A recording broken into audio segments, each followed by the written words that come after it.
Est-ce que vous avez déjà eu des échanges intéressants avec des terroristes? Ah oui, oui. Bonjour, je m'appelle Marc Trévidic, je suis actuellement président de cour d'assises à la cour d'appel de Versailles. Merci Marc, je vais reprendre le clap. Bienvenue. Merci. Marc Trévidic, moi je vous ai déjà vu pas mal de fois en interview quand il y a des attentats, notamment sur BFM TV, sur Europe 1, etc., sur pas mal de chaînes. Président, vous avez dit de cour d'assises, c'est comme ça qu'on dit, à la cour d'appel de Versailles. Vous avez travaillé 14 ans au pôle antiterroriste, vous avez fait vraiment plein de choses, dont 10 ans en tant que juge spécialisé dans l'islam radical, on va en parler après. Vous avez travaillé sur l'affaire des moines de Tibérine et vous avez démantelé une filière djihadiste notamment. Enfin, vous avez fait beaucoup de choses. Alors, on expliquera au fur et à mesure parce que vous avez fait beaucoup de choses très intéressantes, mais parfois les termes, on ne sait pas forcément dans un jugement exactement qui fait quoi, dans un procès, qui est le juge, qui est le magistrat, quelle est la différence, etc. Je vous poserai des questions pour que vous puissiez nous expliquer à chaque fois, si vous voulez bien. Ok, bien sûr. Pour que ça soit un peu compréhensible et clair pour tout le monde. Mais en tout cas, merci d'être là. Je sais que vous n'avez peut-être pas fait d'interview d'1h30 complètement sur vous. Comme ça. 1h30, non, c'est beaucoup. Ouais. On a reçu Jacques Dallest ici. Ouais. Il y a quelques mois, vous pouvez aller voir d'ailleurs l'interview, c'était très intéressant, qui était magistrat à l'époque. Il a fait plusieurs choses, mais il était magistrat à un moment donné. Oui, bah, il a été procureur à Ajaccio. Procureur quand aussi. J'étais procureur antiterroriste au début des années 2000 et je l'ai vu quand j'allais voir un cadavre là-bas, parce qu'on se déplaçait quand il y avait un assassinat qualifié de terroriste. Et à l'époque, encore, s'il y en avait beaucoup. Et vous vous déplaciez à chaque fois pour voir le cadavre? Oui, en fait, à l'époque, il y avait des règlements de compte entre le clan Santoni et le camp Pieri. L'un, c'est Corse du Nord, l'autre, c'était Corse du Sud. Et ils se liquidaient entre eux. Et puis, bon, bah, on allait effectivement constater. Sur place. Parce que le procureur, justement, magistrat du parquet, ministère public, il dirige l'enquête au début. L'enquête de flagrance, comme on dit. Oui, monsieur. Il dirige la police judiciaire, donc il va sur place, il voit quel service est saisi, les premières investigations. C'est après qu'il va saisir un juge d'instruction. Voilà, mais au début, c'est le parquet qui fait l'enquête. Vous allez nous expliquer ce que vous avez vu, puisque vous avez vu beaucoup de choses pour le coup. Très intéressant, vous allez voir. Juste, vous venez, donc vous avez grandi avec vos parents, parce que c'est intéressant quand même de comprendre le terreau familial. Grand frère, avec votre grand frère, entre la Bretagne et le Pays Basque. C'est quand même, voilà. Votre papa était cadre chez Renault, plutôt de droite, et votre mère elle travaillait dans une association qui accueille les immigrés. L'amicale d'enseignement des étrangers, oui. Donc plutôt de gauche. Oui. C'est ça. Et vous aviez ils avaient des engueulades à table Alors, il y avait des engueulades, des discussions franches et ouvertes, on va dire. Non, mais ils respectaient la vie de l'un ou de l'autre. Mais comme c'était une période... moi, je suis né en 65, donc il y a eu la présidentielle de 74, il y a eu la présidentielle de 81, et il y avait vraiment des camps. Ma mère était Mitterrand, mon père, c'était Giscard, puis après, voilà. Giscard aussi, j'allais dire. Et donc, ça discutait, et il y avait vraiment deux clans opposés. Il faut se souvenir quand même qu'il y a des gens qui disaient qu'on allait avoir les chars russes, les chars soviétiques en France si Mitterrand était élu. Avec le recul, ça fait un peu rire. Mais voilà, donc des grandes discussions sur la décentralisation, sur la peine de mort, tous les sujets qui étaient débattus à l'époque. Je dis ça parce que c'est intéressant, après, pour comprendre un peu vos positions, quand on va aborder des sujets un peu plus récents, pour comprendre justement ce qui a pu vous nourrir entre la droite, la gauche, etc. Vos parents se séparent quand vous êtes ado. À un moment donné, ils se sont séparés, mais ils se sont remis ensemble. C'est vrai? Oui. Ah bah on a un point commun, dis donc. Ils se sont séparés combien de temps? Oh, ils sont bien séparés 6-8 mois, à peu près. Ah oui, d'accord. Moi, c'est 6-8 ans, mais c'est à peu près la même chose. Ah, non, moi... Ils se sont remis ensemble? Oui, ils se sont remis ensemble, Oui, donc j'étais très mal quand ils se sont séparés, ça a été très compliqué, et puis ils se sont remis ensemble, et après, bon, il a fallu du temps avant que ça redevienne comme avant. On sentait de la tension quand même. Ah, c'est vrai? Oui, voilà, c'est pas du jour au lendemain. Ça se pardonne pas du jour au lendemain. S'efface pas, voilà. Et il a bien fallu, avant que vraiment je sente qu'ils sont à nouveau amoureux l'un de l'autre et bien ensemble, il a fallu sans doute 3-4 ans. Après, vous passez le bac L, vous obtenez le bac L littéraire. Vous hésitez à l'époque entre deux filières, le droit et Sciences Po. Vous partez où? Droit. Vous partez en droit? Oui, tout à fait, ouais. C'est vrai que vous devenez juge d'instruction en 89, cette fois, 1er février 89. 89, je rentre à l'École nationale de la magistrature. Ok. Je fais 2 ans là-bas, et après, premier poste, c'est 1er février 91, où je suis nommé juge d'instruction à Péronne. 2 ans plus tard. Voilà, parce qu'il y avait 2 ans de formation à l'époque à l'ENM. Imaginez que j'ai 4 ans. Qu'est-ce que c'est qu'un juge d'instruction, pour comprendre vraiment avec des mots très simples et rapidement? Si vous deviez expliquer à un petit neveu. C'est un juge, mais qui a cette particularité de diriger des enquêtes. Il va à la fois diriger donc, les gendarmes ou les policiers qui vont travailler avec lui, ordonner des expertises, entendre lui-même des personnes mises en cause, des témoins, et il va rendre des décisions juridictionnelles, il va tirer conséquence de son enquête. À la fin, il va décider, par exemple, s'il renvoie devant le tribunal correctionnel, s'il estime qu'il y a des charges suffisantes, s'il fait un non-lieu parce qu'il estime qu'il n'y a pas assez d'éléments, ou si c'est un crime, s'il renvoie devant une cour d'assises. C'est hyper intéressant à faire. Voilà. Donc oui, c'est la seule vraiment fonction où on a cette double casquette de juge et d'enquêteur. Ça fait son charme, puisqu'il y a l'intérêt des enquêtes criminelles, notamment, puisque la juge d'instruction est saisie pour des affaires graves, quand même. Oui, c'est pas des petits... Voilà. Donc il y a ce côté recherche de la vérité qui est très importante. Et là, il vous envoie dans la Somme, dans le 80. Oui. C'est ça, en 92, du coup, vous le disiez, à Péronne.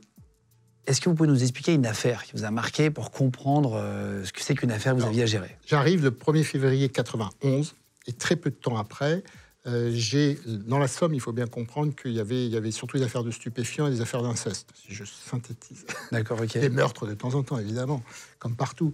Vous parlez de manière... C'est vrai que c'est votre vie courante, les histoires comme ça, mais c'est violent à encaisser au début de voir la misère du monde. Oui, alors bien sûr. D'abord parce que j'avais 25 ans quand j'ai commencé.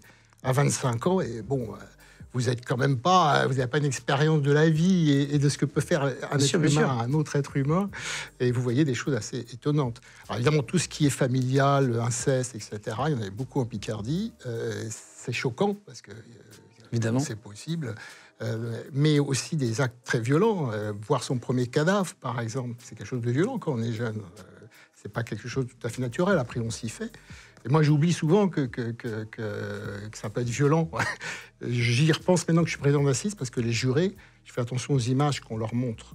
Ah, c'est vrai? Bah oui, fatalement. Les jurés populaires, ceux qui, comme vous et moi, peuvent être tirés au sort. Et donc, quand on va juger une affaire où il y a eu vraiment, entre guillemets, une petite boucherie, il faut faire attention. Il faut qu'ils voient quand même, parce qu'ils sont là pour comprendre la violence du truc. Ouais, pour comprendre la violence, mais il faut faire un tout petit peu attention. Il y a des gens qui peuvent être assez choqués. Vous me raconterez après. On va revenir sur les jurys, c'est hyper intéressant. Alors, à Péronne, l'affaire qui m'a choqué, c'est l'affaire où je me suis trompé au départ. Parce que c'était justement une affaire intrafamiliale où une jeune femme de 18-19 ans porte plainte pour viol contre son frère. Alors le fait est qu'elle avait des traces de coups parce que son frère l'avait frappée, ça c'est clair, mais le frère niait complètement l'avoir violée, avoir eu... Voilà, même pas une agression sexuelle. Bon. Là, vous le rencontrez quand c'est comme ça? Ah bah, il a été mis en examen et j'ai même mis en prison au départ. Mais juge d'instruction, c'est-à-dire qu'ils arrivent face à vous, en vrai, vous leur parlez au bureau. À la fin de la garde à vue, il est déféré devant moi, je le mets en examen. On l'inculpait à l'époque, on utilisait le terme inculpé en 91. Donc je notifie les charges qu'il y a contre lui. Et après, je décidais à l'époque si je le mettais en prison ou pas, en détention provisoire pendant le reste de ce pouvoir-là? Oui, aujourd'hui, c'est un juge des libertés de la détention. C'est-à-dire le juge d'instruction, il saisit un autre juge en demandant la détention, et c'est cet autre juge qui a le pouvoir de le faire. Mais à l'époque, c'était vous? C'était pas. Ouais. C'était le juge d'instruction qui faisait tout. Il est plein pouvoir sur voilà, ça. Exactement. Donc, à cette époque-là, donc, je le mets en détention provisoire parce que la personne avait porté plainte avec du retard, quand même, quelques temps après, et elle me dit « je suis enceinte ». Et je lui demande « est-ce que vous avez eu de relations sexuelles avec quelqu'un d'autre ?»« Non, jamais, donc c'est votre frère, il peut pas, c'est le produit du viol. » Oui, et je vais me faire avorter. Donc moi, je me disais, parole qui paraît fiable, parce que je lui ai expliqué. On faisait déjà de l'ADN en 91. Donc je lui dis, on va savoir si vous mentez. Ouais, si vous mentez ou pas. Donc c'était très clair, elle était face à moi dans le bureau. Moi, elle me dit, non, c'est lui le père. Voilà. Bon, on récupère ce qu'il faut. Après l'avortement, on va au laboratoire de police scientifique de Lille. Elle était bien enceinte? Ah oui, tout à fait. On a attendu l'avortement. On a récupéré immédiatement l'embryon. On est allé au laboratoire de police scientifique de Lille. Donc là, il y a un policier qui attend l'avortement? Ah mais moi j'étais là avec 2 gendarmes et on est partis ensemble au labo directement avec. Et le garçon est parti lui en prison, il était en déjà prison emprisonné. Et là-bas, j'attends l'expertise avec impatience et l'expert me dit non, c'est pas lui. Je suis un peu scié. Alors, je fais contrôler à la maison d'arrêt quand il était allé prélever du sang, etc., que c'est bien lui qui est sorti de la cellule, qu'il n'a pas envoyé un co-détenu. Ah oui, d'accord. Je veux vraiment que ce soit clair qu'il n'y ait pas d'erreur possible. Et par contre, évidemment, quand on a poussé un tout petit peu, l'expert m'a dit oui, mais il y a des concordances génétiques importantes. Et au bout du compte, on a découvert que c'était le père qui avait eu des relations sexuelles avec sa fille. Et la fille, voulant pas accuser le père, avait accusé le frère. Vous voyez le truc? Mais c'est pas possible. Mais si, c'est possible. Ça vous apprend une chose, c'est qu'il se passe tellement de choses dans le cerveau humain, des réactions qui vous paraissent complètement irrationnelles, que voilà, qu'il faut quand même être très prudent. Le père, il a mis enceinte sa fille. Oui, mais du coup, elle, étant enceinte, elle a accusé son frère pour ne pas accuser son père. C'est quoi cette famille? Ah ben c'est des familles, c'est le genre de choses que vous pouviez trouver. Non, mais ça existe encore aujourd'hui. C'est le genre de choses. Non, je vous assure que c'est des choses qu'on voit en cour d'assises, dans les affaires. Voilà. Alors évidemment, généralement, les dossiers qu'on a, c'est des enfants plus jeunes. Là, elle avait déjà 18-19 ans, donc les relations incestueuses peuvent durer assez longtemps. Enfin, c'est pas un cas unique, ce genre de choses. Ah ouais. Mais c'est surtout par rapport à ce que disait la victime. C'est-à-dire que on se dit, mais pourquoi elle mentirait, toutes ces choses-là. Et il faut toujours quand même aller chercher, parce que c'est très compliqué, l'esprit humain. Les situations sont tellement complexes qu'on peut arriver à avoir des choses qui vous paraissent complètement absurdes. Et là, vous avez fait sortir le garçon? Ah oui, après j'ai fait sortir, du coup. Ouais. Là, vous le revoyez pour lui dire qu'il c'est vous qui lui annoncez? Oui, tout à fait. Oui. Et puis il a dû faire 3-4 mois de détention provisoire. Alors, si vous voulez, c'est une erreur. Mais d'un autre côté, l'enquête s'est poursuivie. On a fait ce qu'il fallait pour corriger l'erreur. Et là, c'est le père qui est parti en prison? Exactement, oui. Waouh. Là, vous le rencontrez, le père aussi, pareil, à chaque fois? Pareil. Vous faites déférer la personne devant vous, et c'est devant vous qu'il y a un débat qui s'installe avec, voilà, aujourd'hui c'est contradictoire avec l'avocat, etc.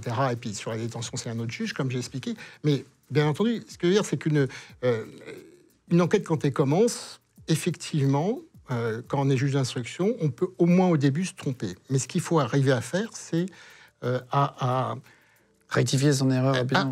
À faire l'enquête complètement. Même si on est convaincu, vous voyez, tout être humain peut être convaincu. Je suis sûr que c'est ça, je suis sûr que c'est lui, etc. Il ne faut jamais s'empêcher pour autant de tout vérifier, même si vous êtes convaincu. La vraie erreur judiciaire, c'est quand vous êtes convaincu et du coup vous cherchez que de... Vous faites pas tout le boulot, du coup vous simplifiez, et c'est là que vous arrivez avec des vraies erreurs judiciaires qui ne sont pas corrigées à temps, en fait. Waouh. Et la fille, pourquoi elle avait essayé de cacher ça au père? Et vous a pas dit après? Elle est condamnée quand? C'est une façon de... Non, elle n'a pas été poursuivie pour autant. C'est une façon de couvrir son père que d'accuser Dans sa tête, ça a été ça. Faut pas chercher de la logique tout le temps. C'est la humaine. Ils ressemblent à quoi, ces gens? C'est des gens particuliers ou ça peut être vraiment des gens que vous croisez à la boulangerie? Ah non, ça peut être des gens qu'on croise à la boulangerie. Enfin, là, sur cette affaire-là, il y a parfois des familles, on voit très bien qu'il y a un problème. Souci. Ouais. Ouais. Mais là, non, sur cette affaire-là, en soi, elle paraissait toute... voilà. Là, vous parliez de l'ADN avant.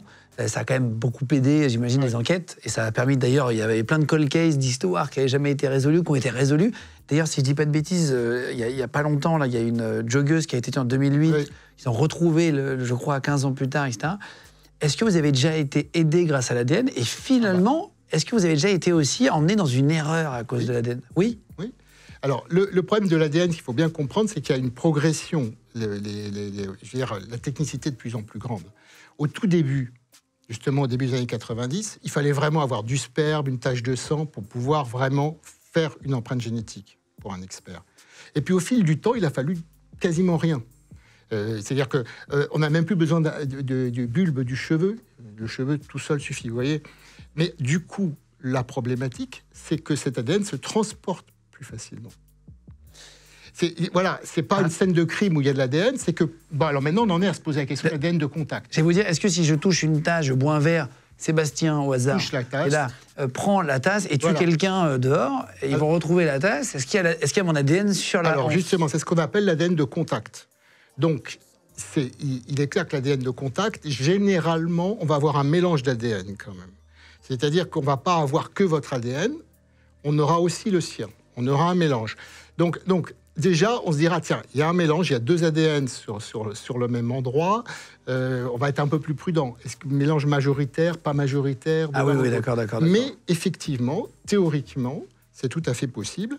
Par exemple, je prends une arme, je l'ai, je dépose mon ADN sur cette arme, éventuellement. Je vous serre la main, vous allez aussi avoir mon ADN. Vous allez je sais pas moi, prendre l'arme aussi, vous allez mettre votre ADN. On va avoir un mélange important qui va être difficilement interprétable voilà, dans l'ensemble. Mais par exemple, un autre exemple plus concret, plus clair. Vous êtes une bande de braqueurs, vous faites des braquages. Vous êtes plusieurs dans la bande, 5-6. Vous avez un dépôt, il y a des cagoules, des armes, différentes choses. Un coup, c'est vous qui prenez cette cagoule-là, mais un autre coup, c'est moi qui prends la cagoule. Comment on va savoir, sous prétexte qu'il y a votre ADN dans la cagoule, que c'est vous qui, lors du dernier braquage, étiez là et avez tiré sur le policier, vous voyez, par exemple. Puisque votre ADN est resté dans la cagoule, le mien aussi. Et donc, il faut faire attention. Le raccourci consiste à dire, on a trouvé cette cagoule, il y a votre ADN sur la cagoule, donc vous êtes responsable de tel fait. Ça vous a emmené comment sur une erreur, par exemple? Alors, il y a une erreur en matière de terrorisme, on peut en parler d'une erreur. C'est un groupe breton basque d'ETA, donc, et de l'ARB, qui avait volé en septembre 1999 des explosifs à Plévin. Dynamite. Il se trouve que les Bretons donc, avaient été accueillis par un nationaliste, les Basques avaient été accueillis par un nationaliste breton en Bretagne, avaient dormi dans un sac de couchage. Et quand ils sont repartis, ils ont gardé le sac de couchage. Et on a trouvé effectivement l'ADN d'un autre nationaliste breton dans le sac de couchage parce qu'il avait prêté son sac de couchage à son copain nationaliste breton qui l'avait prêté aux Basques. Ah, wow. Mais il n'avait rien à voir avec ça. Ah oui, c'est un gars qui a dormi dedans. Quand on a arrêté le Basque, on a trouvé l'ADN de ce nationaliste breton. Alors, il cochait toutes les cases. Puisque... bref, mais il n'avait jamais vu ce Basque-là. Il ne lui avait jamais prêté le sac de couchage. Il l'avait prêté à quelqu'un d'autre qui lui avait prêté. Ah, waouh. Ah oui, donc tu peux essayer de ramener sur une mauvaise piste. Et après, on peut aussi avoir l'hypothèse où quelqu'un veut mettre de l'ADN sur une scène de crime de quelqu'un qui n'a rien à voir là-dedans. Un mégot de cigarette ou n'importe quoi. Donc il faut aussi se méfier. Est-ce que vous avez déjà résolu une affaire grâce à un détail? Vous allez me dire, c'est souvent des détails, non, c'est ça? Non, mais c'est pas une question de... Je ne sais pas ce qu'on appelle un détail. Je vais prendre un exemple. Jean-François Ricard, qui est aujourd'hui patron du PNAT, procureur national antiterroriste, la grosse structure de 26 magistrats qui a été créée après les attentats du 13 novembre 2015. Je l'ai connu comme juge d'instruction antiterroriste quand j'étais au parquet antiterroriste en 2000. Et en 2000, donc, on finissait les attentats de Saint-Michel, Orsay, Maison-Blanche, les attentats de 95. Dans le métro? Oui. Et Jean-François Ricard fait monter tous les scellés. Et il y avait saisi sur l'un des mises en cause un ticket de carte orange, mais les anciens, vous savez, les anciens tickets de carte orange. Et bien, en fait, on ne le savait pas. Les policiers n'y avaient pas pensé non plus. On ne savait pas que dans un ticket de carte orange comme ça, est inscrit à l'intérieur du ticket la dernière station où la personne est entrée et la dernière station où elle est sortie. Enfin, ce détail-là. Mais ce qui a permis de voir exactement que la personne était partie, était montée sur la ligne où il y avait eu la bombe, était sortie de station avant l'explosion de la bombe, donc quelque chose qui reliait directement et qui était très intéressant, précisément, comme élément à charge. Donc parfois, c'est un petit détail sur un CD, parce qu'on ne sait pas ce qu'on a dans les mains. On ne sait pas qu'en fait, tel objet peut parler beaucoup plus. Il y a beaucoup d'affaires de drogue dans la Somme, parce qu'il y a une aire de repos qui est très connue. L'aire Asvilliers. Et c'est réel, ça? Oui, c'est la plus grande aire d'autoroute d'Europe. En tout cas, à l'époque, en 91, quand j'étais à Péronne.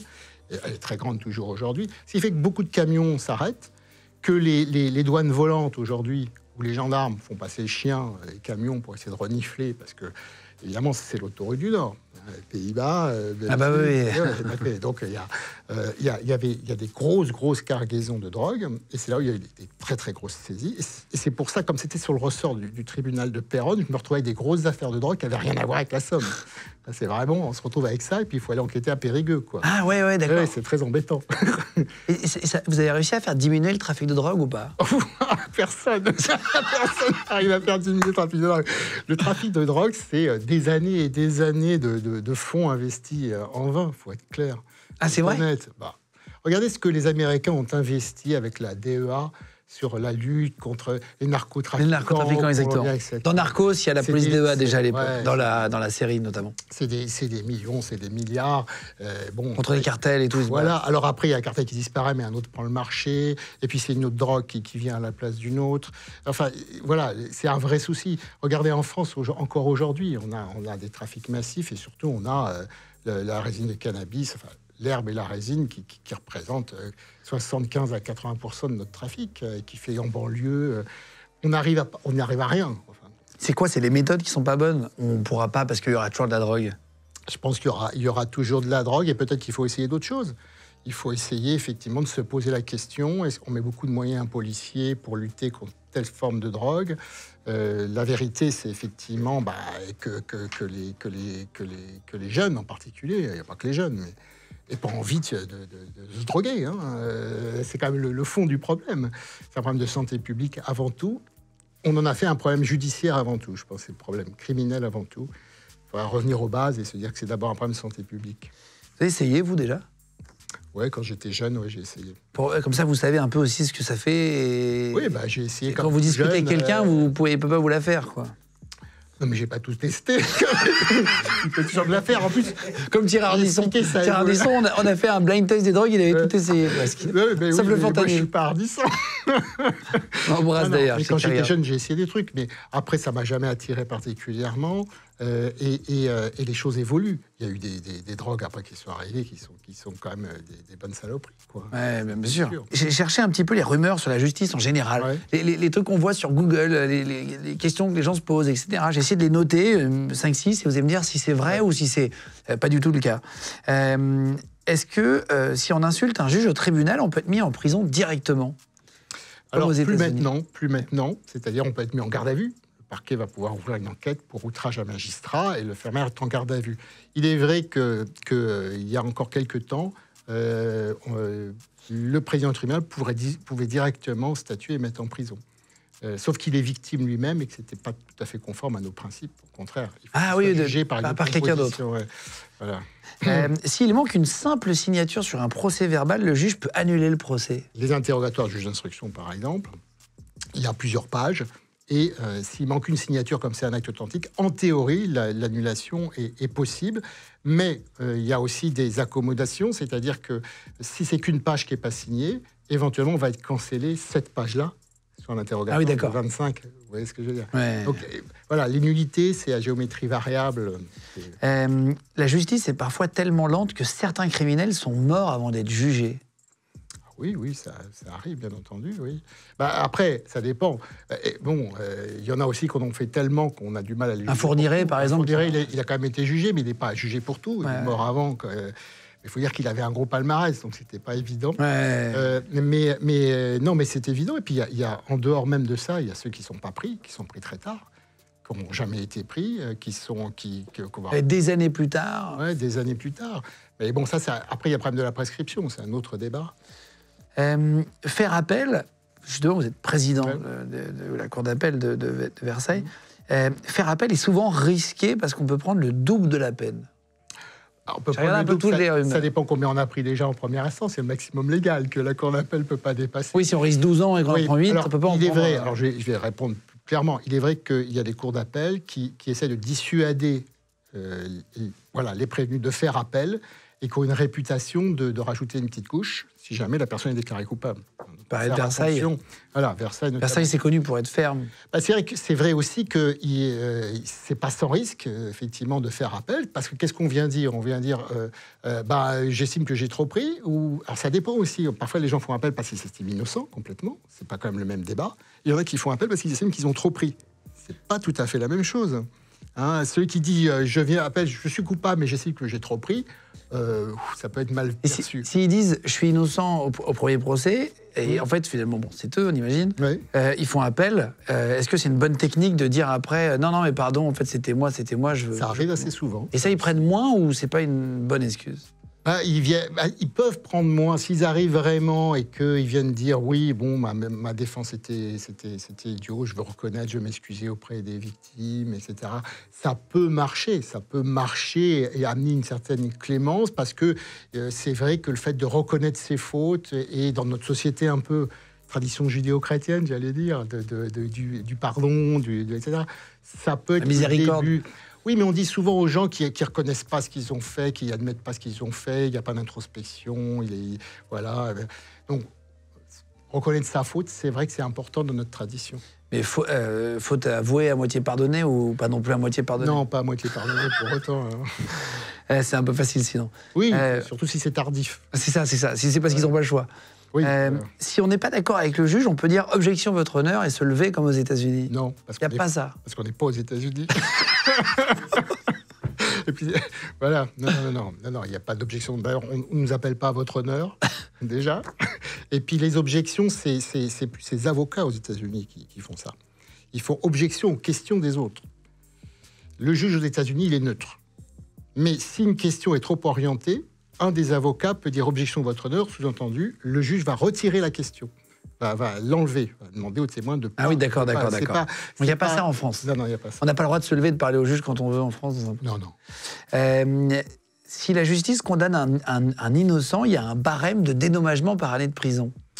Comme Patrick Dills, par exemple. Il n'y a pas un barème de dédommagement par... C'est au cas par cas? Oui, parce que les préjudices ne sont pas les mêmes. En fait, le principe, c'est de réparer le préjudice. Bon, les situations ne sont pas toujours pareilles. Quelqu'un a pu perdre sa famille, son boulot, sa famille, femme, son appartement, parce qu'il ne payait plus le loyer. Sa réputation. Voilà, ça peut ne pas être... ça dépend de quoi on a été accusé. La réputation aussi, oui, effectivement. Le président de la République a le pouvoir d'annuler, de gracier toutes les peines qu'il veut. Il peut, effectivement, il a un droit de grâce, effectivement. Sur n'importe qui. Oui, je crois. Parce que parfois, il y avait des présidents qui, à Noël, enlevaient... Oui. Ça, c'était, ils enlevaient un mois par-ci, par-là. Hollande a fait ça, je crois, à l'époque. Le texte existe toujours, le droit de grâce présidentiel, mais il est très peu employé. Et donc, après la Somme, vous partez en tant que substitut du procureur à Nantes. C'est ça, cette fois-ci, on est en 94, donc 2 ans, à peu près, environ après. Qu'est-ce que c'est que substitut du procureur? Qu'est-ce que ça veut dire? Et après, je vais demander de raconter une anecdote aussi sur des affaires. Le procureur, donc, c'est le chef d'un parquet. Et il a des procureurs adjoints, des substituts qui sont sous ses ordres hiérarchiques. C'est pour ça qu'on dit substitut du procureur, qui vont aux audiences, qui requièrent, qui dirigent des enquêtes, mais en son nom. Et ce lien hiérarchique fait que, il peut donner des ordres à ses substituts, il y a un problème, puisque malgré tout, c'est le corps de la magistrature, donc c'est toujours un peu délicat. Ou alors, prendre le dossier, un substitut, pour le traiter lui-même, si le substitut a un problème moral par rapport à un dossier. C'est plus difficile à faire que votre premier boulot, là, le changement ça dépend comment vous le faites. Juge d'instruction. Vous connaissez, mais substitut. D'abord, vous dirigez aussi les enquêtes, mais les enquêtes du début, du parquet. Vous allez à l'audience requérir. C'est pas tout à fait le même boulot. Vous pouvez le faire à une certaine indépendance morale. Comme je vous dis, si le procureur vous donne des consignes sur un dossier et vous dites non, moi je peux pas, prenez-moi le dossier, donnez à quelqu'un d'autre, vous faites-le vous-même. Il le comprendra, normalement. Le substitut du procureur, c'est celui qui est représenté, quand j'ai eu le procès des braqueurs de Guillaume Jacquin de la famille, c'était celui qui représentait l'État, en gros, et qui demandait une qui peine... retire la peine, notamment s'il estime que la personne est coupable. Et qui tend les bras à un moment donné, il dit, la France vous tend les bras, vous pouvez maintenant avouer, et machin, etc. C'est pas facile comme boulot. Non, c'est pas facile. Beaucoup d'énergie aussi. Oui, et puis il y a aussi le fait qu'on considère un peu le ministère public comme l'accusateur public, qui requiert l'application de la loi, qui est très répressif. Or, parfois, quand ça ne tient pas du tout, ça arrive qu'un parquetier à l'audience requiert l'acquittement aux assises ou la relaxe. Il représente l'intérêt général. Et là, vous avez eu des affaires difficiles à gérer en tant que substitut. Une affaire qui vous a marqué? C'est mon... cette affaire m'a marqué parce que je n'avais pas eu ça à Péronne comme juge d'instruction. C'est mon premier corps d'enfant, j'allais dire, un petit enfant de 6 ans. Alors, il se trouve qu'à l'époque, j'avais déjà un enfant de 6 ans à peu près, 5-6 ans. Okay. Ouais, moi, comme papa. Ouais. Donc, c'est pas facile. Et donc, on a retrouvé le corps, c'était branle-bas de combat parce que le petit garçon avait disparu. Et on a retrouvé le corps donc, noyé dans le lit de rivière. Et je sais que l'autopsie, j'ai eu du mal, là, pour le coup. J'ai eu beaucoup de mal parce que j'assistais aux autopsies. Hein. Ah, vous êtes obligé d'y être?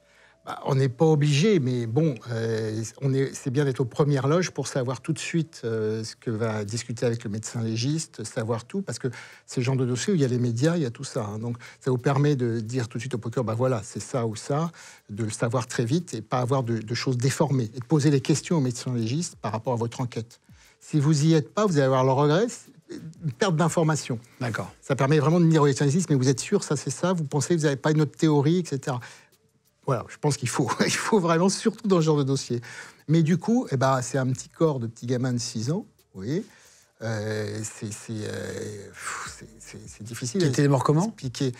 Alors, on soupçonnait un crime finalement, c'est pas évident. Donc, c'était pas clair que ça soit criminel ou pas. Donc, c'est resté un peu un point d'interrogation. Mais il y avait ce débat-là, quoi. C'était une noyade. Violence sexuelle, ouais. Voilà, il y avait une noyade pour ce qui est de la mort elle-même, mais qu'est-ce qu'il faisait là, c'est un autre problème. Voilà. Mais bon, en dehors de ça, ça m'a choqué par l'autopsie elle-même, par aussi quelque chose que j'ai fait, c'est la première fois que j'étais amené à le faire, c'est que quand on a découvert le corps dans l'eau, c'est moi qui suis allé l'annoncer aux parents. Donc, pas évident, si vous voulez. Pas évident. Eux, ils attendaient dans leur maison. Papa d'un enfant, on se projette. Ils étaient dans leur maison. Ils ne savaient pas, ils espéraient que l'enfant soit perdu ou peut-être même enlevé, mais mort. Mais il n'y avait plus de doute, quoi.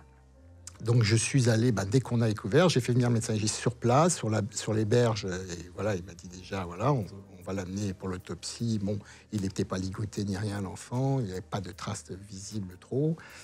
Et donc je suis allé voir les parents, et c'est dur, enfin... Même maintenant, je suis marqué par ça, quoi. C'est très compliqué. Vous aviez 27 ans en plus, là? Ouais, en 94, 95, je suis né en 65. Oui, enfin, j'allais aller vers les 30 ans. Ouais, c'est ça, 29.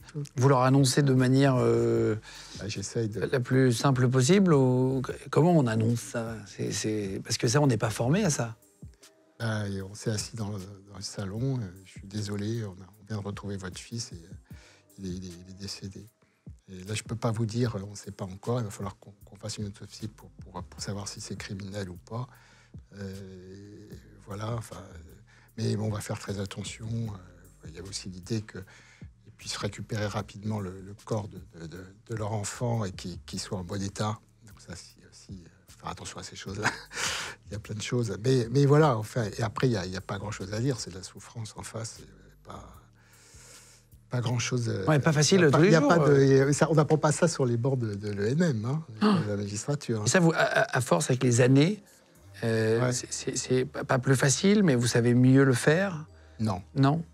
Non. J'avoue que par moment, dans les années qui ont suivi après, j'ai plutôt eu l'impression que par moment... Mais cette histoire me revenait. Par moment, tout d'un coup, je découvrais que j'étais un peu brutal dans la façon de dire les choses aux victimes. Vous voyez ce que je veux dire? Avec l'habitude... Mais il y a toujours une petite voix trop froid, froidement. Attends, qu'est-ce que tu es en train de faire là? Trop mécanique. Voilà, c'est bon là. Mets-toi à leur place. Et rappelle-toi quoi. Et voilà, donc avec le temps, on a malheureusement tendance à devenir plus froid, plus mécanique et faire moins attention. Au début, au contraire, on fait très attention. Est-ce que ça a déjà été trop investi? Vous dites ça vous a marqué plusieurs années, et encore maintenant, parfois vous y repensez, etc. Est-ce que ça a été trop investi sur une affaire? Est-ce qu'il y a des affaires, justement, quand vous êtes substitut du procureur, ou même, je parle pour les magistrats, pour n'importe qui, où vous rentrez trop dans l'affaire, à ne plus endormir la nuit, à aller prendre votre voiture personnelle, à revoir le lieu le week-end pour comprendre? Est-ce que vous avez déjà été trop investi? Non, j'ai été très, très, très investi dans certaines affaires de terrorisme, ça c'est sûr. des vieilles affaires de terrorisme. Alors, je ne sais pas ce qui veut dire trop investi, mais vraiment le moment où ça devient un peu... obsessionnel un peu, oui. Parce que c'est le but aussi de votre métier, c'est d'aller chercher vraiment... Oui, vraiment, oui. Alors, c'est vrai qu'il y a des affaires où j'ai surinvesti sans doute. Karachi, par exemple. Tout ce qui était... Voilà, ce dossier était très complexe et de plus en plus je creusais, plus je tombais sur des pans entiers, notamment ces histoires de rétrocommission, etc. C'était quoi, Karachi ? Karachi, c'est un attentat 8 mai 2002 où pas mal de personnes qui travaillaient au Pakistan à la construction de sous-marins pour l'armée pakistanaise sont morts dans un attentat. Et donc, des Français, donc ? Oui, des Français. Puis il y a eu des blessés, etc. Donc ils étaient à Karachi. J'avais 86 parties civiles qui étaient des familles des victimes. Et l'enquête a permis à un moment donné de voir qu'il y avait un problème de réseau de commissions avec des rétro-commissions qui venaient en France. Enfin, c'est l'histoire Balladur, Chirac, etc. Bon, bref.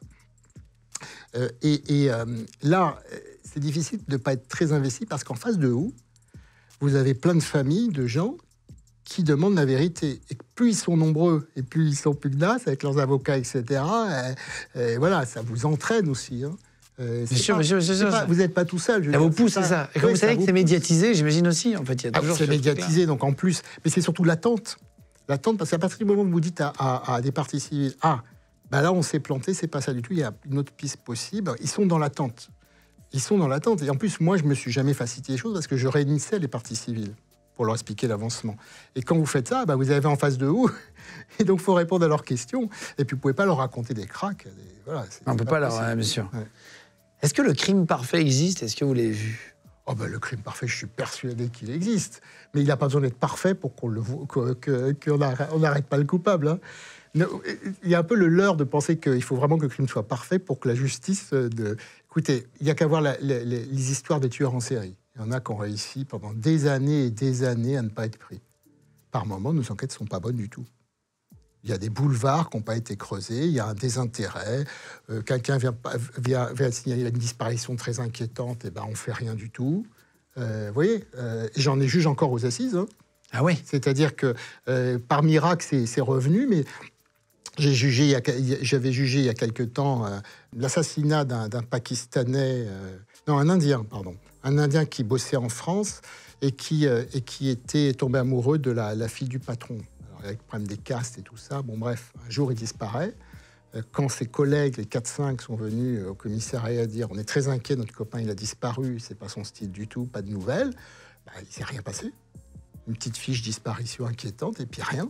Puis 1 an et demi plus tard, il est remonté à la surface, le corps, qui avait été jeté dans la Seine. Oh là là. Non, mais voilà, ce que je veux dire, il n'y a pas besoin d'un crime parfait. Il n'était pas parfait du tout, ce crime. C'est nous qui étions imparfaits. Ouais, ça dépend de l'enquête. Voilà, donc je suis sûr qu'il y a plein de crimes qui passent à l'as. Mais c'est parce qu'on traite à la légère certaines choses. Il y a des viols qui ont été traités à la légère, on le sait très bien. Et des meurtres, il y en a des paquets traités à la légère. Et quand on voit la carrière de certains tueurs en série, mais on se dit, c'est pas possible. Ouais, comment ils ont pu faire Même pour des gamines de 15-16 ans, on traite ça comme une disparition. Aujourd'hui, on mettrait plus de moyens, sans doute. D'ailleurs, il y a beaucoup de gens disparus en France. On voit à chaque fois, je ne sais plus combien par an, mais c'est énorme en fait. Oui, est-ce que c'est souvent des meurtres ou c'est des fugues, mais on les retrouve jamais ? Ouais, moi je pense qu'aujourd'hui, personne ne peut arriver à fuguer.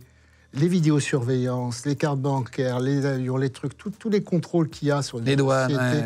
Moi, je crois très franchement, quelqu'un qui arrive à disparaître comme ça, je vois pas comment. Quand vous aviez Dupont de Ligonnès ? Oui, enfin voilà, mais il y a toujours une explication. On ne peut pas disparaître longuement dans une société qui est complètement fliquée, grosso modo.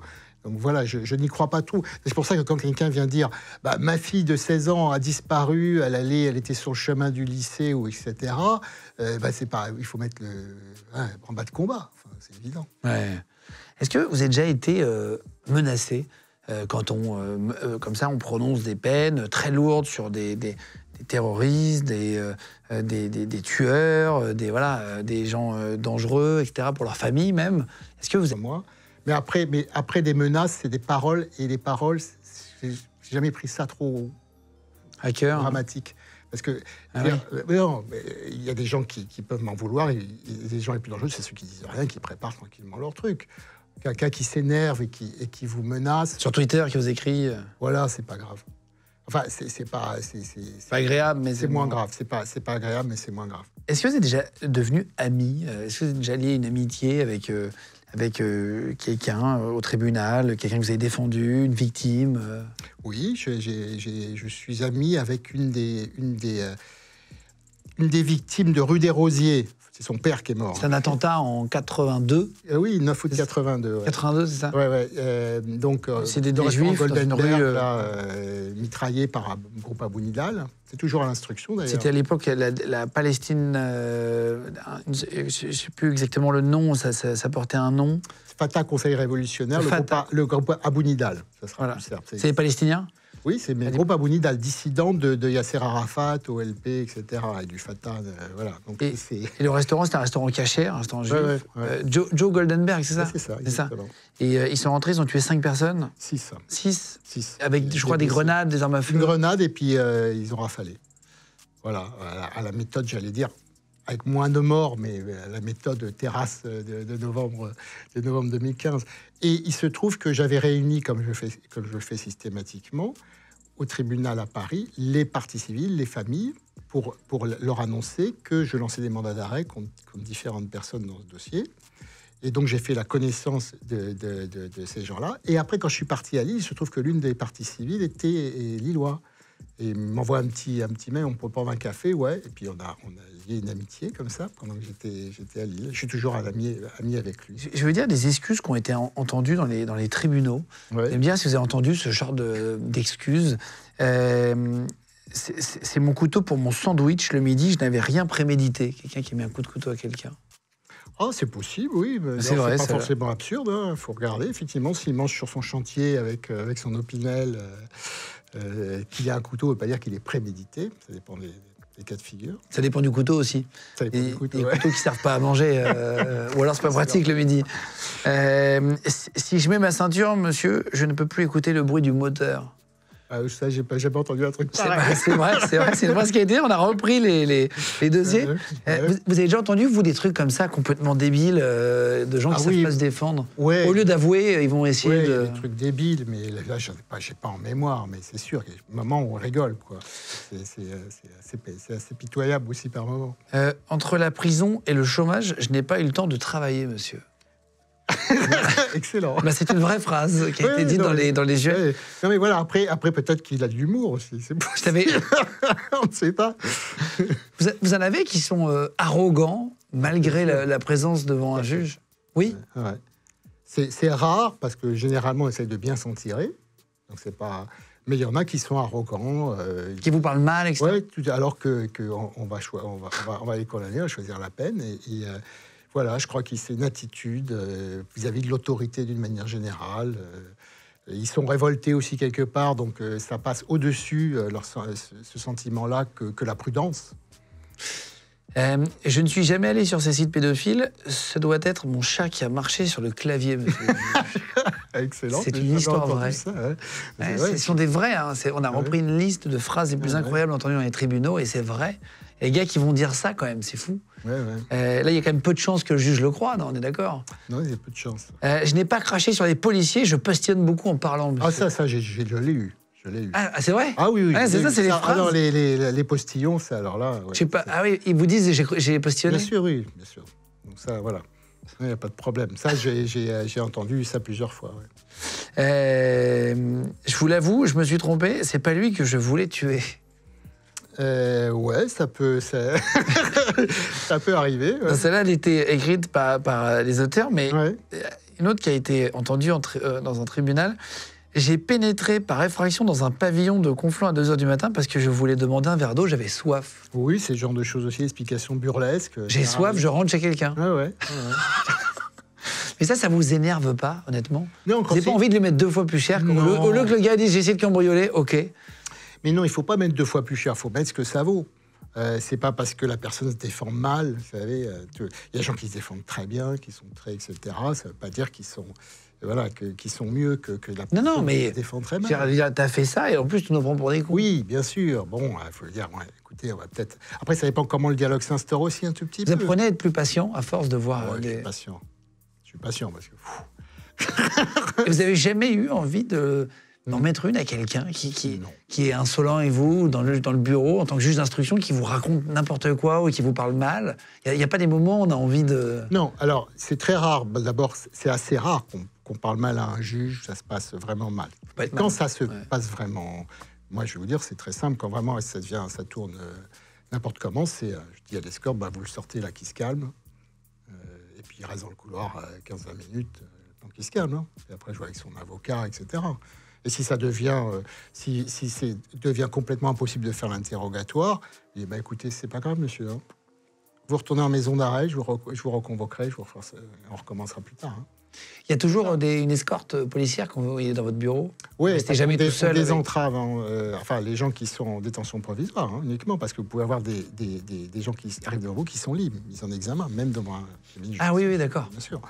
Mais ils sont désentravés. Les gens qui sont détenus sont désentravés, que ce soit à l'audience, que ce soit dans un cabinet de juge d'instruction. Ça veut dire quoi, mise en examen? Parfois, on voit un machin mise en examen. C'est inculpé. Par exemple, officiellement, donc, je vais officiellement vous reprocher d'avoir volontairement donné la mort à madame un tel jour, à tel endroit. Donc c'est mauvais signe? Oui, ça veut dire que j'estime qu'il y a des indices graves et concordants pour vous mettre en examen. Ça ne veut pas dire que vous allez être renvoyé à la fin de l'instruction devant la cour d'assises, c'est qu'au moment de cette enquête, j'estime de vous donner un statut particulier qui vous donne des droits aussi. C'est-à-dire le droit d'avoir un avocat, accès à la procédure, toutes ces choses-là. D'accord. Par rapport à un témoin. Mise en examen, ça veut dire qu'il y a quand même... Ouais, donc Ouais. Et l'ouverture, quand on C'est ce qu'on appelle l'inculpation avant. D'accord. On a changé parce que l'inculpation, c'était trop péjoratif.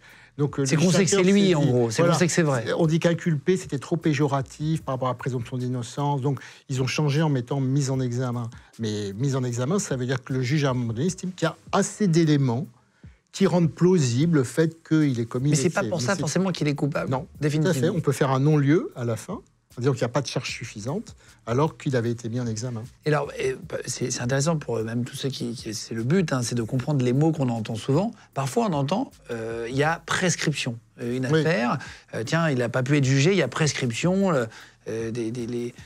Sur les vieilles affaires, du coup, qu'est-ce que ça veut dire exactement, prescription? Alors, à un moment donné, si beaucoup d'années sont passées et qu'on n'a rien fait du tout, que la justice n'a rien fait du tout, les faits vont se prescrire. Bon, la prescription classique pour un meurtre, c'est 10 ans. Mais ça veut dire que 10 ans après... Alors, pas tout à fait, parce que si vous avez enquêté, ça interrompt la prescription, ça la fait repartir de 10 ans de plus. Imaginez 1990, un meurtre. Une ouverture d'information en 91, et je fais des actes, j'entends des témoins, il y a des investigations, je fais des commissions rogatoires aux policiers, etc. Et l'enquête se poursuit à certains actes jusqu'en, par exemple, 98. Plus d'actes à partir de 98, et 10 ans vont partir de 1998. Pas du et par exemple, vous retrouvez le tueur en 2009. Oui, mais si ça n'a pas été prescrit... oui, alors là, vous dites, si on n'a rien fait du tout... On enlève la prescription. Là, est prescrit, c'est prescrit, c'est terminé. C'est-à-dire que vous ne pouvez plus rien faire contre lui? Non, tout à fait. Et ça vous est déjà arrivé? Alors, il y a parfois, ce qui m'est arrivé, c'est que parfois certaines infractions soient prescrites et pas d'autres. Parce que le crime, alors les choses ont changé, les règles ont évolué parce qu'on veut de moins en moins de prescription. Ah oui. On sait déjà que, par exemple, pour tout ce qui est agression sexuelle et viol, ça ne part que de la majorité quand les faits ont été commis alors que la victime est mineure. Et puis ça a été allongé 20 ans, 30 ans, en matière de terrorisme, c'est 30 ans. Donc ça, c'est pas pour tout. Mais ce qui m'est arrivé, avant ces nouvelles lois, en matière de terrorisme, c'est de prendre un dossier comme Copernic ou Rue des Rosiers, et de constater que le crime n'était pas prescrit. Il y avait eu des actes interruptifs de prescription tous les 10 ans. Par contre, les délits connexes l'étaient. L'association de malfaiteurs, par exemple. Ce qui est embêtant, parce que vous devez trouver que ceux qui ont fait l'attentat. Les autres, qui sont autour... Comment ça se passe quand ils changent la loi et qu'ils rallongent le délai de prescription? Alors, entre deux, c'est-à-dire que s'il y a un mec qui a fait un meurtre avant et il restait 6 mois, c'était fini, par exemple. Si vous rallongez... Regardez, 1990, 10 ans, disons, pour un meurtre. Il va y avoir une loi qui va arriver en 99, qui va dire maintenant c'est plus 10 ans, c'est 20 ans.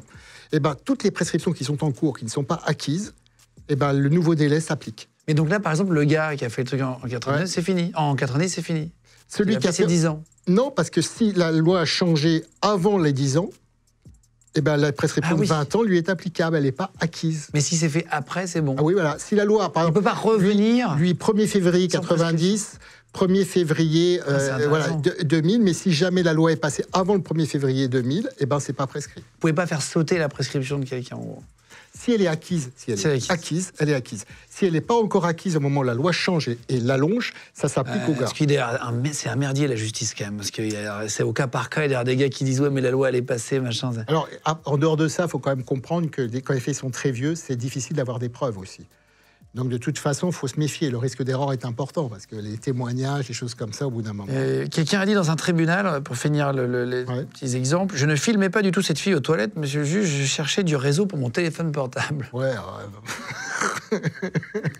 C'est une histoire vraie. Ouais, mais c'est fou quand même. Il y a des gars, ils sont arrivés avec le juge, ils ont mis leur téléphone, chercher du réseau vers le bas. Là. C'est incroyable. Un demi-kilo de cannabis, oui, mais c'était pour mon tonton, c'est pour sa conso personnelle, ça le soulage. Il a mal au genou. Ouais. Mais ça, sur la consommation de cannabis et les douleurs, on a, voilà, un demi-kilo, c'est un peu difficile. C'est une grosse consommation perso. Bon, il y en a qui font des achats, voilà, qui veulent. Je ne cherchais pas à voler la voiture, madame la juge, mais à fermer la fenêtre parce que le quartier est mal famé, vous savez. C'est incroyable. C'est pas mal. Ouais. Vous devez en avoir quand même des anecdotes de. C'est un puissant fond. En fait. Ouais, mais regardez, parfois, il y a des choses que je n'y ai pas cru du tout, ça m'a fait rigoler, mais en matière de terrorisme, je me souviens d'un gars qui revenait de Syrie, qui était parti de Syrie et qui s'était fait soigner à l'arrivée parce qu'il avait pris une balle dans le ventre et une dans la cuisse. Et donc, on pensait que c'était au combat, évidemment. Et il nous dit, non, j'étais bien avec l'État islamique, c'était pas au combat, je voulais déserter l'État islamique, et c'est ma femme qui m'a tiré dessus pour m'empêcher de déserter. Mais non. Alors, on ne l'a pas cru, évidemment, on s'est dit, il se fout de nous. Mais après, on a arrêté d'autres personnes de Raqqa, et les Belges aussi, et qui ont raconté la même histoire. On leur montrait la planche photo avec tous nos gens francophones, les Belges, et puis ils nous disaient, celui-là, je l'ai vu à tel endroit, à tel endroit. Et donc, 3-4 personnes nous dit la même histoire, et en fait, c'était vrai. Donc, comme par moment, quand c'est très, très lourd et ça paraît invraisemblable, parfois, ça peut être vrai aussi, il faut faire gaffe. Vous passez au parquet antiterroriste en 2000, pile, en charge de l'islam radical, juste avant les attentats de 2001. Ouais. C'est à vous de vous en occuper. Est-ce qu'il y a une résonance en France ? Alors, il y a une résonance dans... Je parle en termes justice. Alors, d'abord, il y a deux choses. D'abord, on a fait effectivement, sur le papier, une enquête sur le World Trade Center parce qu'on avait d'abord Moussaoui, qui était en France, qui avait été arrêté. C'était à Narbonne, dans un lycée. Oui, on l'avait prévu, les Américains, que c'était bizarre parce qu'il avait fait un camp d'entraînement avec Al-Qaïda, qu'il était...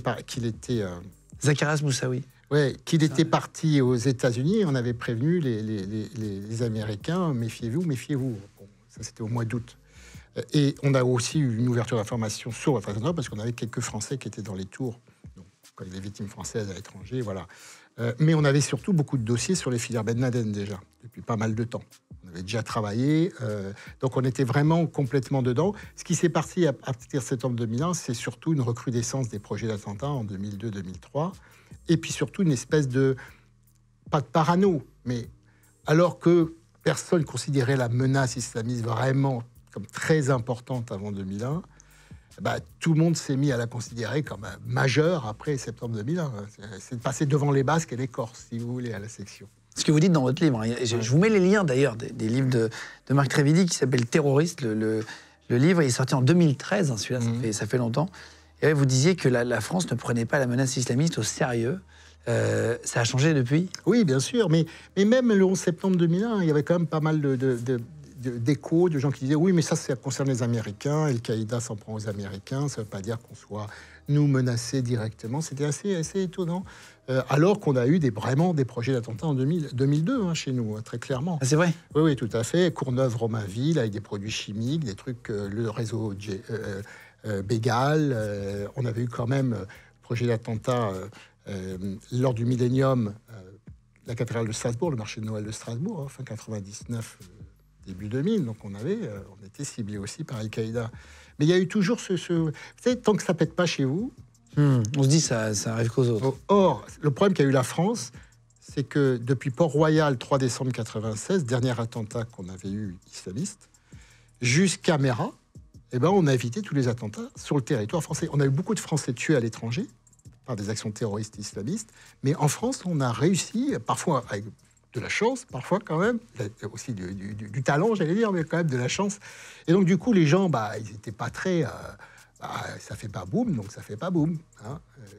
C'est assez pervers, si vous voulez. Vous avez été surpris par les attentats en 2015 ? Ah bah non. Non, je crois que j'ai assez tiré la sonnette d'alarme, d'ailleurs, avant de partir, et juste après être parti pour dire qu'on allait se prendre des gros attentats. Ah, c'est vrai, vous en doutiez, vous ? Ah oui, complètement, ouais, complètement. Mais déjà, j'avais eu dans mon bureau des gens du groupe d'Abaoud, hein, donc, dont un le 15 août, qui avait été envoyé et qui m'avait dit que normalement, ils étaient censés faire un concert de rock. Donc, ils ont été vraiment dedans. Hein. Sauf que c'est vague. Il n'en savait pas plus, lui, à l'époque. Et moi, de toute façon, je suis parti fin août 2015. Donc, avec ça, je risquais pas de Juste avant le... Ouais. Et j'avais, en partant, j'avais vraiment prévenu. J'avais même fait une interview dans la presse pour dire que là, on est débordé, on ne fait plus face du tout. Et à partir du moment... Vous savez, c'est très concret. Hein. Si vous n'avez plus les moyens de surveiller les gens qui reviennent, ou même de savoir qui est parti et qui revient, donc, vous les surveillez plus, donc ils peuvent faire des choses. Et comme vous savez qu'à Raqqa, il y a beaucoup de Français qui voulaient venir en France pour faire des attentats, les Franco-Belges, parce que c'était plus la même génération, c'est des gens qui partaient et ils voulaient venir se venger de la France. Donc on avait vraiment un fond de haine contre la France qui était très, très fort, hein, qu'on voyait dans les discours, dans les gens, la façon dont ils parlaient sur Facebook, sur les réseaux sociaux, etc., quand ils étaient là-bas, qui brûlaient leur passeport français ou leur papier français. Il y avait vraiment, on voyait très bien qu'on était dans le collimateur. Ah, waouh. Et vous tirez la sonnette d'alarme et vous n'avez pas plus de moyens ?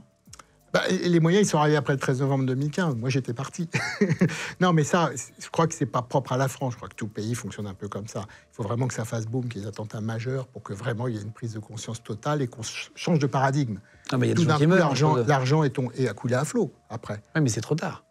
C'est trop tard. Voilà. C'est mieux que rien, mais il y a quand même des gens qui sont morts. Bien sûr. Alors, c'est à la fois trop tard, mais du coup, il y a eu la création du parquet national antiterroriste, 26 magistrats. Je précise qu'en 2000, quand je suis arrivé, on était 4. C'est juste pour que vous voyez la différence. Mais du coup, ça existe, ça a le mérite d'exister. Et pour ce qui est de la DGSI, ils ont vu leur effectif aussi bien augmenter. Ouais. Parce qu'il n'y avait vraiment pas beaucoup de monde qui bossait sur ces sujets-là avant. C'est-à-dire qu'il y avait du monde pour surveiller, je dirais, 150 personnes efficacement. Mais comme on en avait 3000 à surveiller en 2014-2015... Et là, maintenant, ça doit être beaucoup plus que ça. Alors là, il y en a beaucoup plus à surveiller, mais il y a eu des augmentations quand même très, très importantes d'effectifs. Vous vous occupez du gang de Roubaix à l'époque. Ouais. Qui c'était, le gang de Roubaix, pour ceux qui n'ont pas entendu parler? Moi, je n'en avais pas entendu parler, du gang de Roubaix. Alors, le gang de Roubaix, historiquement, donc, c'est surtout Dumont et Casse qui sont allés avec d'autres, il y avait une trentaine de Français au total, qui sont allés combattre les Serbes en Bosnie. Mais la Bosnie avait fait appel à donc des moudjahidines, des gens, des salafistes djihadistes, et avait créé un bataillon spécial, le bataillon des moudjahidines de Zenica, avec la bénédiction de tout le monde, refaisant un peu l'erreur des Américains face aux Soviétiques en laissant Ben Laden, etc. Voilà, faire cet appel d'air de salafistes. Et donc, ils ont combattu là-bas. Et évidemment, à la fin, après... en décembre 1995, quand les accords de Dayton ont été signés, qu'il y a eu la paix, vous plongez quelqu'un, là, boum, vous en perdez un peu. Hein. Je me souviens d'un dossier de viol pédophile, mais si vous voulez, des gens qui avaient été arrêtés parce qu'ils mettaient sur des sites pédophiles leurs exploits. Hein, c'est des sites hébergés en Russie, etc. Bon, il faut quand même qu'on montre un peu ce que c'est. Voilà. Pourquoi ? Parce que ce sont des gens là il y avait un côté pervers dans le sens où ils se vantaient auprès des autres internautes voilà, le petit-neveu qui est arrivé de 6-7 ans, voilà, ce que j'ai fait, ils se filmaient eux-mêmes. Quoi. Oh là là. Donc ça, il faut le montrer parce qu'il faut qu'ils voient qui ils jugent. Là. La problématique, c'est un exemple. Après, parfois, c'est parce qu'un gars a pris 3 coups de hache, 40 coups de couteau et que c'est pas forcément beau à voir. Vous êtes immunisé sur ça ? Sur les images ? Non, pas complètement, presque. Presque, mais pas complètement quand même. Hein. Mais je ne suis pas immunisé sur l'émotion qui se dégage parfois de l'audience. Quand des gens arrivent, des victimes viennent parler, voilà. Ou même des accusés qui peuvent être touchants aussi par rapport à leur vie, par rapport à pas mal de choses. Donc c'est quand même pas évident. Alors, il y avait quelque chose que je voulais faire aussi. C'est l'échelle, parce qu'on essaye de de faire une échelle, souvent sur plein de sujets. Là, ça serait l'échelle du crime et des peines. Je vais vous citer des crimes possibles. Alors, sur chaque crime, en vérité, c'est très compliqué de juger, puisque de vous demander de donner un chiffre, en fait, parce que, voilà. Mais est-ce qu'en France, on prend plus de prison en faisant ça ou ça? Ça va être ça. On va essayer de le faire comme ça, on va essayer d'improviser. Est-ce qu'en France, on prend plus aujourd'hui à faire un cambriolage que du trafic de stupéfiants, par exemple? Non, on prend plus à faire du trafic de stupéfiants, de manière générale. Les cambriolages, il faudra vraiment un braquage, voilà, main armée, avec des gens assez organisés. C'est un cambriolage, on ne prend pas grand-chose. Un homejacking, déjà, c'est... Ah, c'est autre chose, parce qu'il y a une atteinte aux personnes, en plus de l'atteinte aux biens. Donc, homejacking, ça passe quand même au-dessus. Ouais. Est-ce que, alors, par exemple, trafic de stupéfiants, est-ce qu'on prendra plus en France que du trafic d'êtres humains? Ça dépend, là. Vraiment, le trafic d'êtres humains, ça reflète tellement de choses. Il y a quand même des conditions vraiment, parfois, des trafics d'êtres humains vraiment dégueulasses, où c'est carrément de l'esclavage, et ça peut monter haut. Et puis, trafic de stupéfiants, il y a des peines très différentes selon la drogue concernée, quand même. Parce que entre ce qu'il y a dans le code pénal et ce qui est vraiment appliqué, je donne un exemple. Fabrication de faux billets. Fabrication de faux billets, c'est plus que la pédocriminalité, on a l'impression. Oui. C'est perpète, alors que pédocriminalité, c'est plus horrible. Rien de plus horrible que de photocopier des billets. Même si, en réalité, je comprends le principe que photocopier des billets, ça ferait effondrer l'État si tout le monde en faisait. Donc je comprends l'idée. Le maximum de la peine ne veut pas forcément dire grand-chose. C'est un maximum, voilà. Bon, après, ça reflète souvent, c'est souvent des textes qui ont été faits il y a longtemps, qui n'ont pas été toilettés, et qui reflétaient une certaine société. Et il faut savoir que la société, par exemple, de la fin du 19e siècle, protégeait beaucoup les biens et l'État. Maintenant, on est beaucoup plus ciblé sur la protection de la personne, et donc les peines sont plus lourdes quand il y a une atteinte à la personne. Une atteinte à la personne. Voilà, mais il reste ces choses-là. Mais ça ne veut pas dire qu'il va y avoir des peines aussi lourdes, ça c'est clair. Le maximum est là, et puis voilà, c'est tout. Et par exemple, un meurtre en France, on peut prendre moins que pour faire des faux billets, par exemple? Non. Non. Concrètement, meurtre, on va prendre plus. On va prendre 15 ans, 14 ans, des choses comme ça. Il y a eu des condamnations, je vous les citer, qui sont assez folles. On a regardé les condamnations les plus improbables pour terminer l'émission. Et vous allez me dire si ça vous dit quelque chose, si c'est vrai ou si c'est faux, pareil. Un homme ivre laisse le volant à sa fille de 6 ans. Est-ce que c'est vrai ou est-ce que c'est faux? Ça peut être vrai. Hein. Il était bourré, le père, 40 ans, il a mis la fille sur ses genoux, sans ceinture, évidemment. Et celle qui a conduit, évidemment, ils sont dans le fossé. Ouais, mais je suis même sûr qu'il y a des pères sans être ivres hein, qui sont capables de le faire. Donc, si vous voulez... 11 personnes de petite taille qui se font arrêter déguisées en Pinocchio, ivres et tout nus sur le toit d'un cinéma.